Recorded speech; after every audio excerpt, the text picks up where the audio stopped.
சமுதாயத்தின் நம்பிக்கை மாத இதழ் அப்பா பதிப்பகம் இணைந்து வழங்கும் நேர்மையாளர் சகாயம் IAS அவர்களின் அனுபவ பதிவில் கடைசி தரையில் கண்டாங்கி சேலை சென்னை புத்தக கண்காட்சியில் விற்பனையாகிக் கொண்டிருக்கிறது.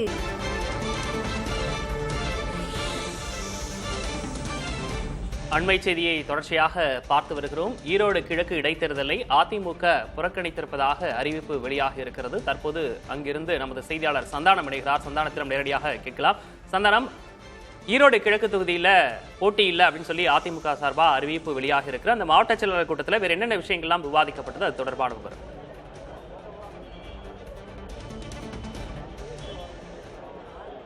விக்னேஷ், ஈரோடு கிழக்கு சட்டமன்ற இடைத்தேர்தலுக்கான தேர்தல் நாள் அறிவிக்கப்பட்டிருக்கூடிய சொல்ல அதிமுகவுடைய மாவட்ட செயலாளர்கள் கூட்டத்தில் ஈரோடு கிழக்கு சட்டமன்ற இடைத்தேர்தலில் போட்டி இல்லை என்ற முடிவெடுக்கப்பட்டு தற்போது அறிவிப்பு வெளியாகி இருக்கிறது. ஏற்கனவே விக்கிரவாண்டி இடைத்தேர்தலில் அதிமுக புறக்கணிப்பு செய்ததில் தற்போது மீண்டும் தேர்தல் ஜனநாயக முறைப்படி நேர்மையாக நடைபெறாது என்பதை சுட்டிக்காட்டி தற்போது ஈரோடு கிழக்கு சட்டமன்ற இடைத்தேர்தலும் போட்டியிடவில்லை அப்படின்ற அறிவிப்பு என்பது அதிமுக சார்பில் வெளியாகி இருக்கிறது. இது தொடர்பாக நம்மளோட பேச சரி, இப்போ சட்டமன்ற இடைத்தேர்தலில் ஒரு எதிர்க்கட்சியா தொடர்ந்து அதிமுக புறக்கணித்து வருவதற்கான காரணம் இல்லை, திமுக எப்போதெல்லாம் ஆட்சியில் இருக்குதோ அப்பெல்லாம் இடைத்தேர்தலாக இருக்கட்டும், உள்ளாட்சி தேர்தலாக இருக்கட்டும், அது நியாயமாகவும் நேர்மையாகவும் ஜனநாயக முறைப்படி எப்பயுமே நடந்ததில்லை. அதற்கு எடுத்துக்காட்டு கடந்த முறை கிழக்கு ஈரோடு தொகுதியில் எப்படி நடத்தினாங்க.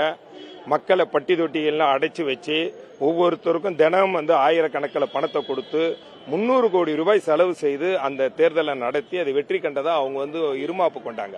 அது உண்மையிலே நடைபெற்ற தேர்தல் இல்லை.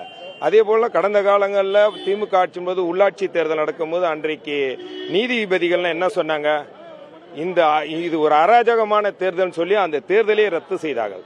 அதே போன்றுதான் விக்கிரவாண்டி தேர்தலையும் அப்படிதான் நடத்தினாங்க. அதனால இந்த தேர்தல் என்பது நியாயமாகவும் நேர்மையாகவும் ஜனநாயக முறைப்படி தேர்தல் நடக்காது என்ற அடிப்படையில் தான் இந்த மாவட்ட செயலாளர்கள் மற்றும் மாநில நிர்வாகிகளுடைய கருத்துக்களை அறிந்து எங்களுடைய பொதுச் செயலாளர் ஒரு நல்ல முடிவு எடுத்திருக்கிறார். இந்த தேர்தலின் மூலம் மக்கள் அவர்கள் ஆடு மாடுகளை போல பந்திகளை அடைப்பாங்க.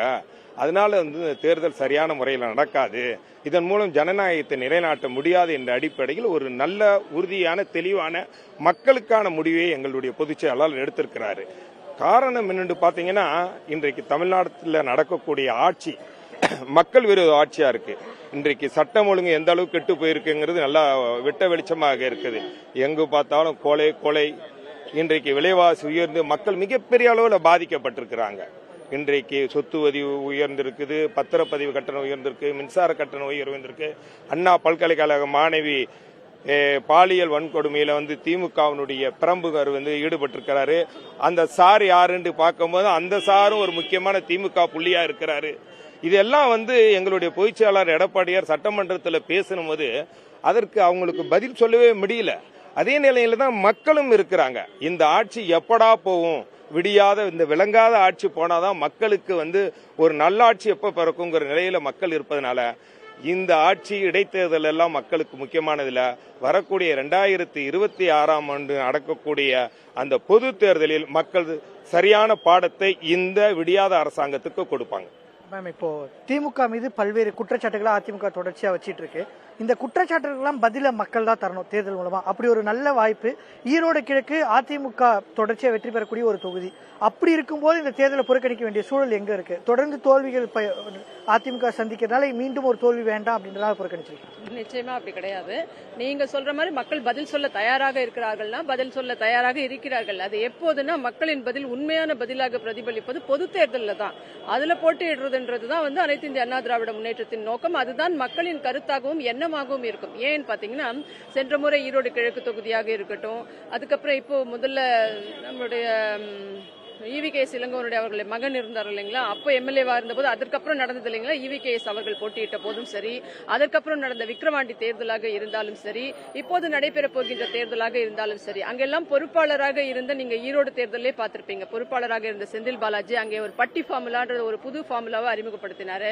கோயம்புத்தூர் உள்ளாட்சி தேர்தல்களில் பாத்தீங்கன்னா வெள்ளி கொலுசு, கரூர் தேர்தல் எல்லாம் செந்தில் பாலாஜி கல் கொலுசு, வெள்ளி கொலுசுன்ற பேர்ல ஒரு கல் கொலுசை கொடுத்துதான் மக்களே எல்லாருமே சொல்லிட்டு போனாங்க. விடியற்காலையில் அவர்களை எழுப்பி பரிசு பொருட்கள் தருவது, கொடுப்பது, அவர்கள் வீட்டு வாசல்ல பணக்கவரை வைப்பது, பட்டியல் அடைத்து வைப்பது, சேலை கொடுப்பது, அவர்களுக்கு சில்வர் குடங்களை கொடுப்பது, இப்படி பல்வேறு பரிசு பொருட்களை விக்கிரவாண்டியா இருந்தாலும் சரி, ஈரோடு கிழக்கா இருந்தாலும் சரி, கோயம்புத்தூர் உள்ளாட்சி தேர்தல், எல்லா தேர்தல்களையுமே இடைத்தேர்தல் வந்தாலும் சரி, உள்ளாட்சி தேர்தல் வந்தாலும் சரி, திமுக என்றாலே ஆணவம் அராஜகம், ஆணவம் அராஜகம் என்றால் திமுக என்னும் அளவுக்கு அவர்கள் எல்லா காலங்களிலுமே புரட்சி தலைவி அம்மா காலத்திலிருந்தே இப்ப கோர்ட்டே ஏற்கனவே சென்னையில் நடந்த அத்தனை 100 ஜோனுக்கான தேர்தல்களை வந்து இல்ல அப்படின்னு அது வந்து மறுபடியும் நடத்துங்க நாங்க அப்பவுமே நாங்க புறக்கணிச்சிருக்கோம். ஏன்னா திமுகனால இதான் வரலாறு அவங்களுக்கு உள்ளாட்சி தேர்தல்கள் இடைத்தேர்தல்கள்ல.